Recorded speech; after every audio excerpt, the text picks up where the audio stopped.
You ever sit alone at night, staring at the ceiling, and just whisper to yourself, God, what are you doing?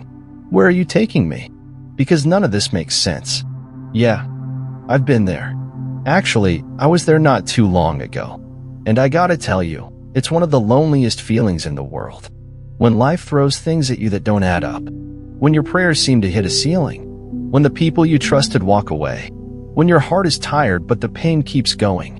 And yet, somehow, you're still expected to believe, to trust, to keep walking. Even when the road disappears beneath your feet. That's where faith gets real. Not in the sunshine, but in the storm. Not when God gives answers, but when He stays silent. Because that's when you find out what trust actually means. Not wishful thinking, not blind hope, but a decision, a choice, to say, even when it doesn't make sense, I trust you anyway. This is not a story about perfect people. This is a story about people who feel lost, but choose to believe anyway. A story for you if you've ever asked, why God? If you've ever screamed in silence. If you've ever felt like quitting.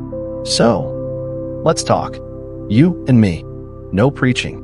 No pretending. Just two people sitting in the quiet, trying to make sense of this beautiful, brutal journey of faith. Where is God when everything falls apart? You ever notice how the hardest moments in life are also the quietest? The days when the world seems to collapse, that's when heaven feels silent. I remember a season when nothing made sense. People I loved were gone. Opportunities one thought were from God vanished. I prayed, and it felt like I was talking to a closed door. And I kept asking, God, where are you? Why are you letting this happen?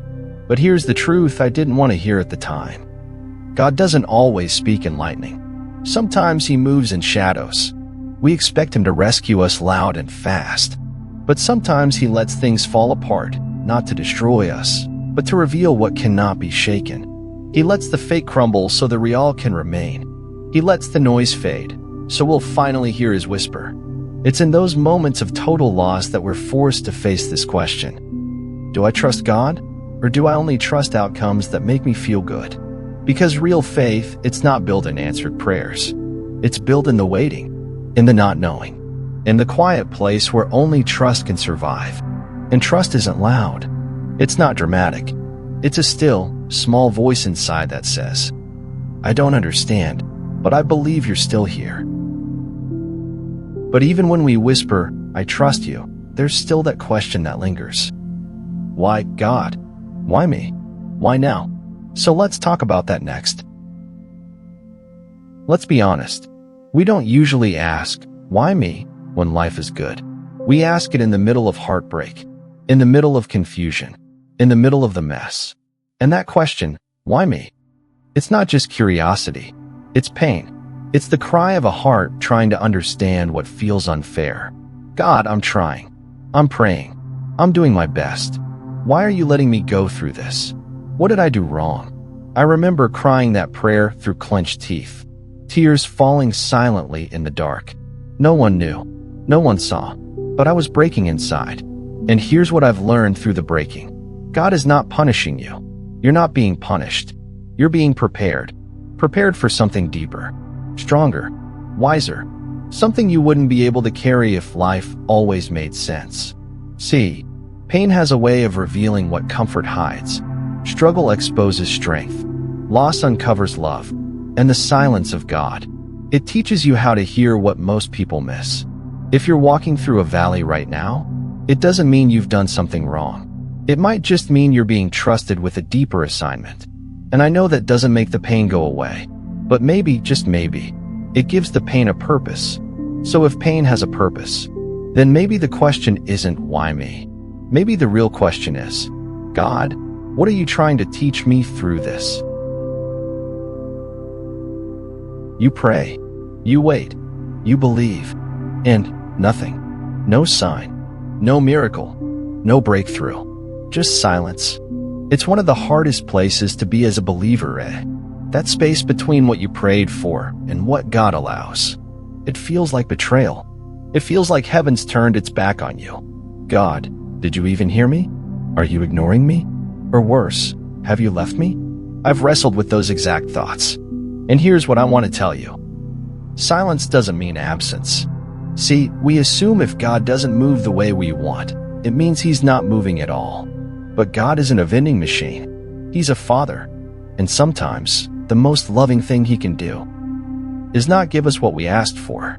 Sometimes, what we think is silence is actually him building something deeper.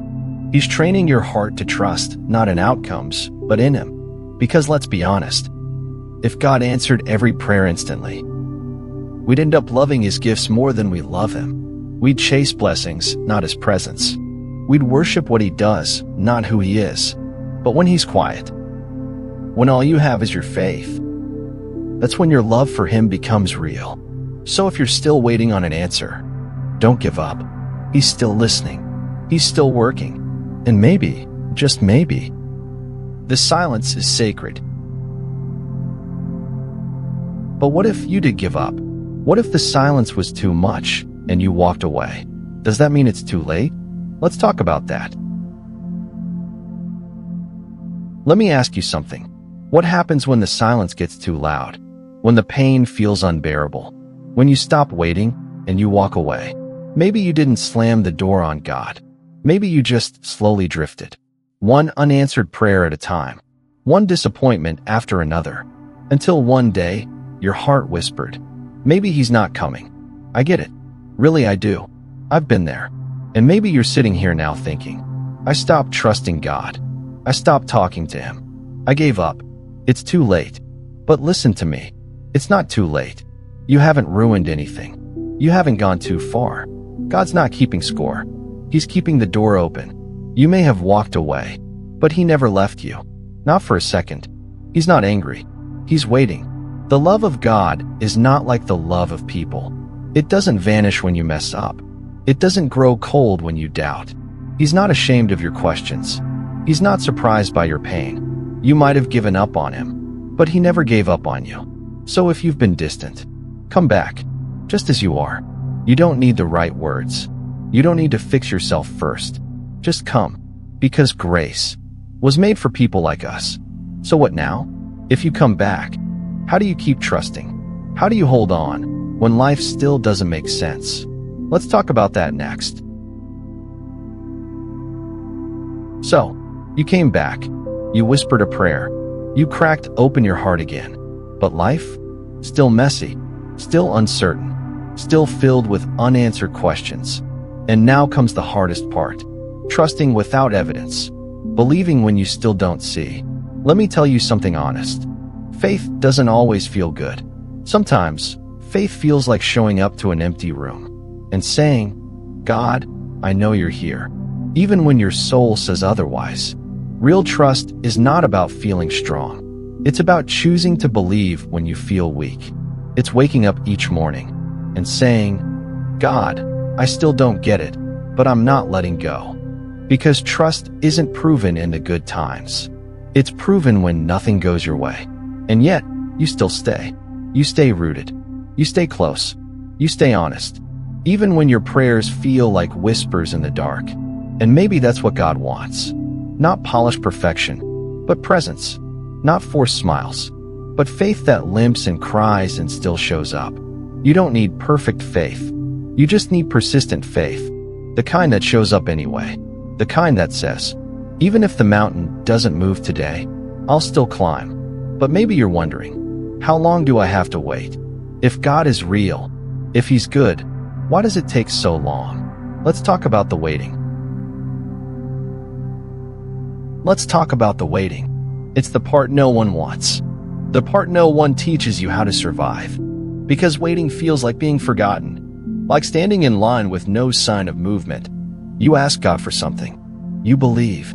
You stay faithful. And still, nothing. And eventually, your hope starts to feel foolish. You wonder, did I hear God wrong? Am I waiting for something that's never coming? But here's the truth. Waiting is not wasting. Not with God. Because in the waiting, God does his deepest work. He's not just preparing the blessing for you. He's preparing you for the blessing. He's building patience, teaching surrender, stretching your trust, making your roots grow deep enough to hold the weight of what's coming.